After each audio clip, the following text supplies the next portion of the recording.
Okay, the people need a sacrifice. Sorry, buddy. So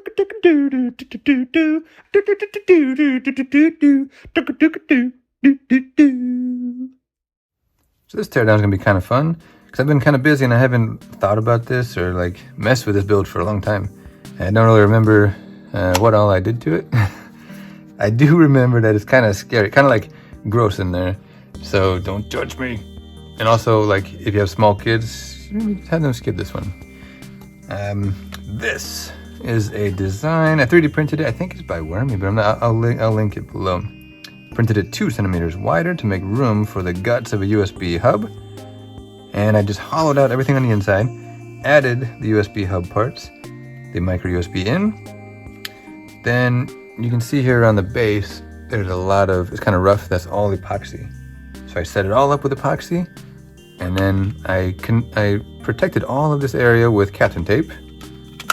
Connected it all, let it set up overnight, so everything would align perfectly. I think I slapped a piece of plastic on the bottom, covered it around with epoxy, sanded, painted, added these leftover like decals, I think it's from D brand, and then these like rubber silicone feet. So now when you set it down, it's not clacky and it's very grippy. Let's see, what did I do with, man, I love the size of this little thing. It's so cool. Okay, so the lens, the glass screen lens is just DMG. So I just taped up the back of it, cut away the bezel areas and spray painted that. And I don't have a lot of fancy equipment for widening out the screen area. So I just did it by hand with a Dremel tool and files and sandpaper, just slowly. Took a long time, but came out pretty well.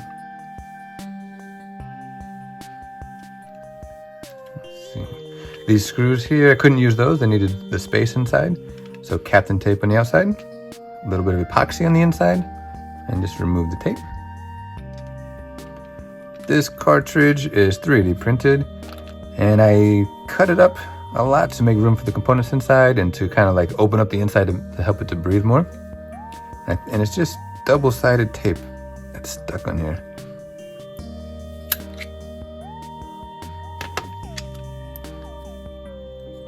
I had cut this away because I was going to try different things with screws and magnets and stuff like that, but double-sided tape is strong enough for this. And luckily I was able to use the 2000 milliamp hour good fit battery from Freeplay Tech, so I can keep that. These screws here, they are 2M or M2, whatever it is. And I kind of sunk them in a bit, so that they're not raised, or they're barely raised.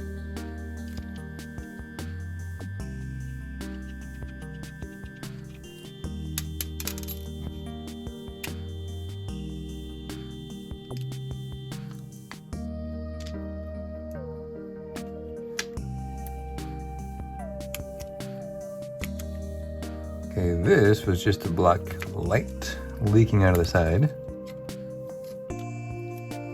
Oh boy, where to start? I guess I'll start with the controls, so you can split this in half. You can kind of see how I got short on room here. Even the back of this board for the buttons, I had to file this down and shave it down to make room for the battery. I'm wondering how I should do this, but I think I might as well just take it all the way down to the bare bones and show everything. So we have the button pads, just cut them up, a little bit of tape to keep those in position. Oh yeah, I added some plastic filler to the bottom of the buttons, or the inside of the buttons, to help the presses feel better.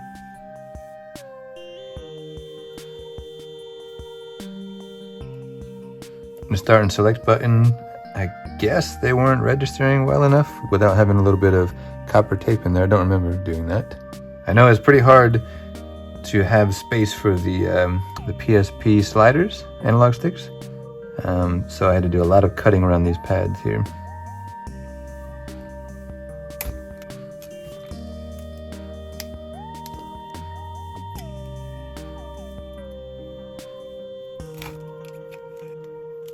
Let's look at the stock shell and my shell. I got rid of all of this stuff around the screen. the walls, the 4 screw posts, and even after modifying the screen, still wasn't enough room to fit it, so I needed to work on these outer walls. They're kind of double thick in some places because of these labels, contrast and the volume, so I cut those out carefully, and I thinned up a channel kind of in the center of what was left, moved those labels to the outside, epoxied them in place, and doing that gave me just enough room to fit the screen.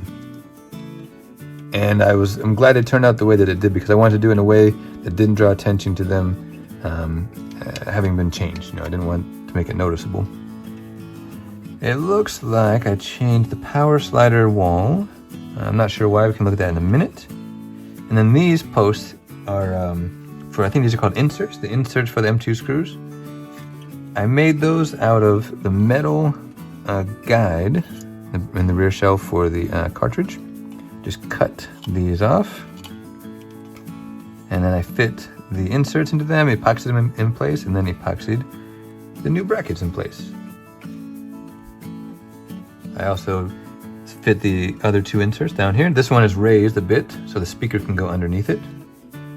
These 2 posts, I got those from just like an old Game Boy Advance shell. Just to kind of help hold this board in place a little bit more securely.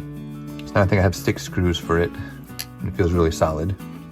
I thinned up a lot of this walls here to make space for the PSP 1000 analog stick. It's milled down in 2 stages. So one for the actual body of the analog stick, and then one more time for the dust cover.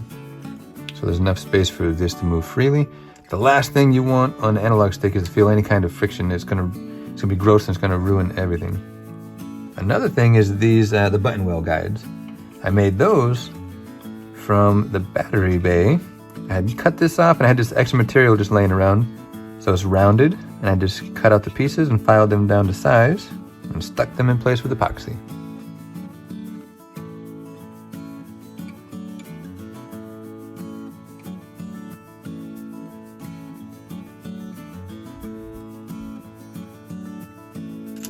The screen starts off like this.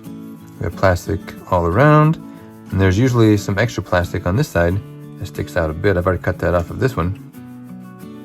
Let's look at how much I trimmed this up. Right now it's covered with electrical tape all the way around, just to block the light. So I'm going to remove that and see how much it was trimmed up.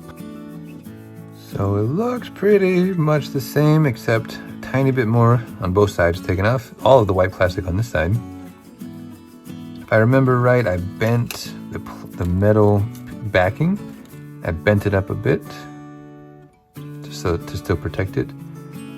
Oh yeah, and in working with this, I started seeing spots on the screen. I thought I ruined the screen, but I took it all apart, and there's a white reflective backing inside that had just gotten dirty. So I cleaned that with isopropyl alcohol and put it all back together and tested it, and it's perfect again. So you can kind of fix up your screen if you get it dirty on the inside. So I used Captain tape on the rear to avoid any kind of shorts.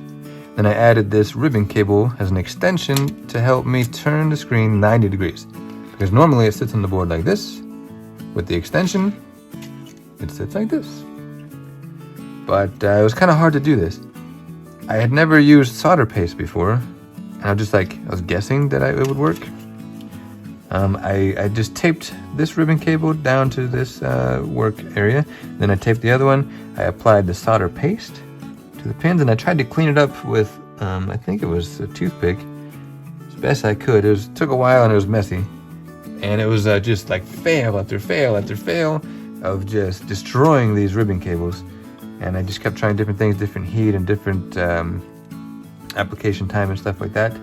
And finally I got it to stick, and I was so excited. I remember I was just like, I took a video of myself acting so excited and sent to all my friends, and like, nobody cares. I finally was able to do this. I've been trying back and forth, and because I couldn't fit a connector in there. So I have to go back to the ribbon cable splice. I got tons of these. I found a good deal finally, and I finally got it the first time using low temperature solder paste and this bracket and some Captain tape to tie it all down, and hot air. just heated up this bracket on top of the splice after I used Captain tape on both sides to hold it in place. A very small amount of this after I already had the pads tinned, at least on the main ribbon cable here. And a very tiny amount also on these pins. And it worked out so far. So now I just got to protect this somehow. Not sure how yet, but I can't. And just, yes, I really needed that. I've been spending a lot of time on it. They were like, woo, I guess that isn't good for you. And I'm like, I've been doing this forever. Whatever. I was so excited. So here we have the LEDs. This normally has a light pipe that sticks straight up this way. Can't do that, of course, because the screen is now in the way. So I moved it to the side. So what I did was I made this piece of plastic that surrounds the LEDs. Kind of catches the light and redirects it out this way. And I made that from just a piece of plastic that I had. This was like a screen protector or something came in this. And this was the part that hangs on the display. So I just cut that off and filed it down. And it worked really well. I found this Gameboy Pocket board. It's an unpopulated board. That's like part of a kit to put a Pi 0 into the Pocket, I think. But I just bought the board, cut it in half, and to use the control part. So I scratched out the coating down to the connections and wired up all of the buttons. And just stuck these analog sticks down with hot glue. I might have used a little bit of epoxy, I don't remember. And then fed all the wires on over.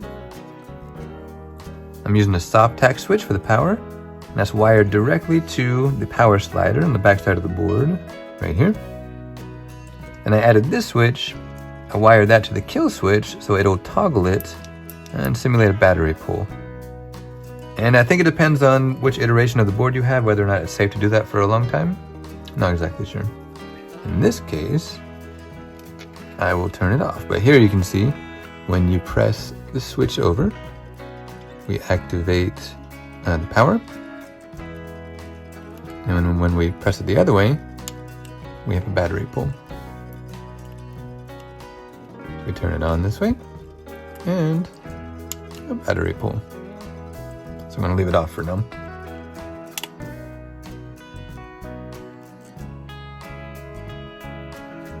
And here is part of the add-on board. This is all that is needed for the analog sticks to work. So just this little part, which is right here.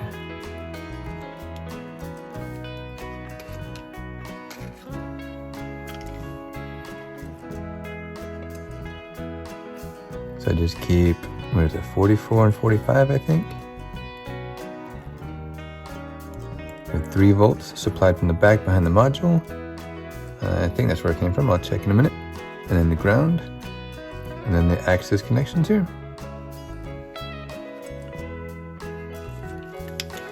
So I have moved some things around. Here's the SD card reader, it was here. I just desoldered it and moved it over. This is kind of cool, I guess. This is a 1K potentiometer. I just filled in the empty space in the middle with the plastic, so it looks nice. And I wired that to a thing. On the board here, you can control the brightness. I'm trying to remember the right way. I think it is right here. You can cut this connection and then wire a 1K potentiometer between these 2 points, and that will control the screen brightness. And I don't think it's compatible with this extension though, if I remember right. That's why I don't have one here. And in my case, I just added these kind of like header pin connections. So I can pull out this board because this wheel is connected right to the shell.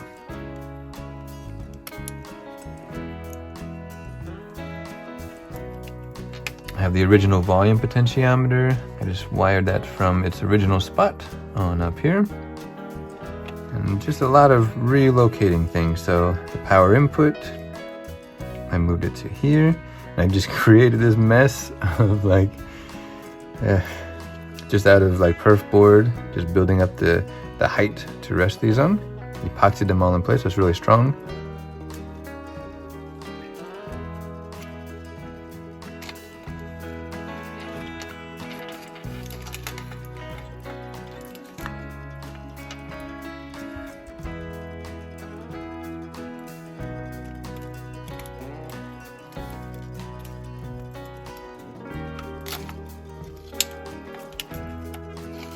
So here's the HDMI out, and there's a lot of work to move that. I just wired it manually using magnet wire. That's what a lot of these tiny connections are for.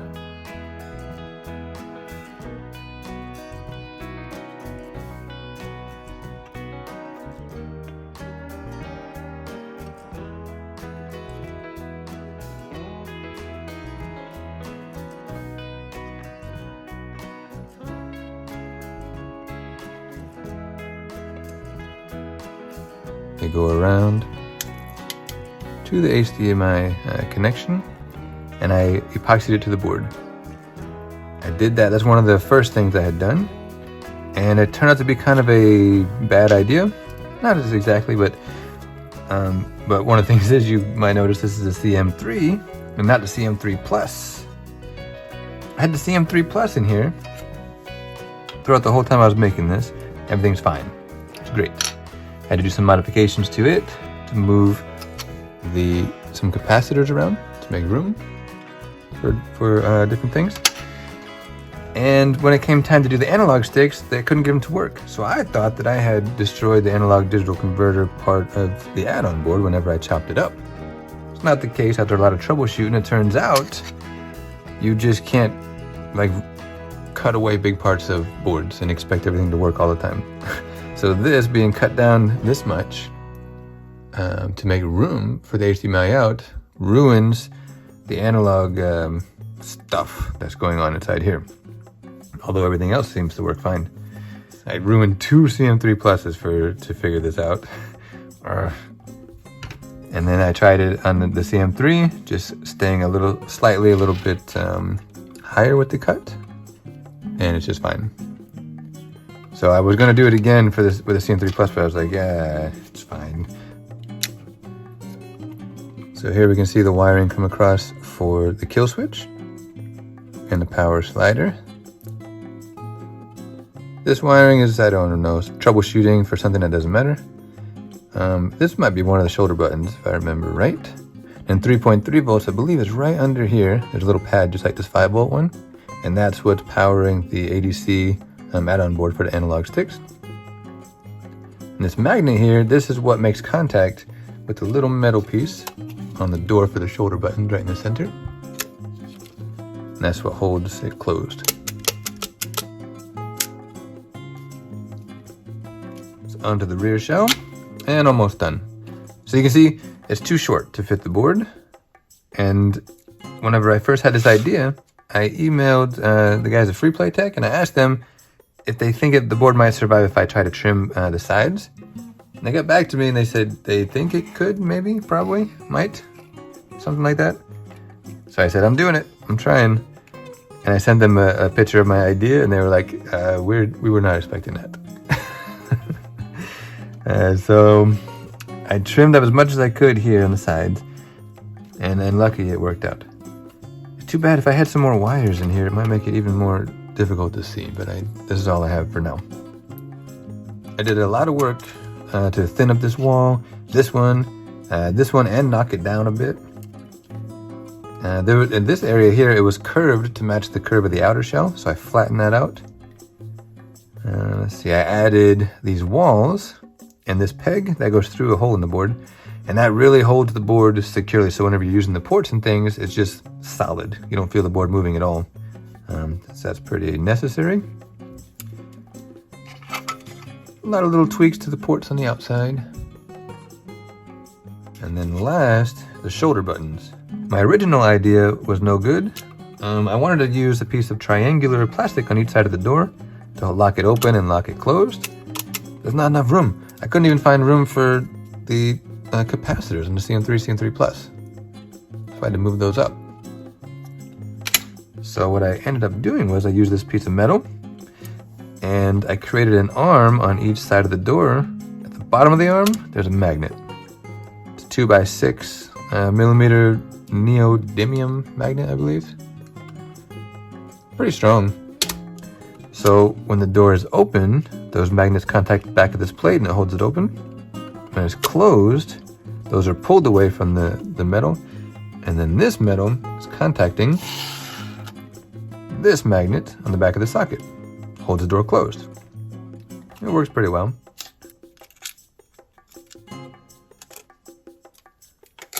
So the shoulder buttons, I made these out of the battery door.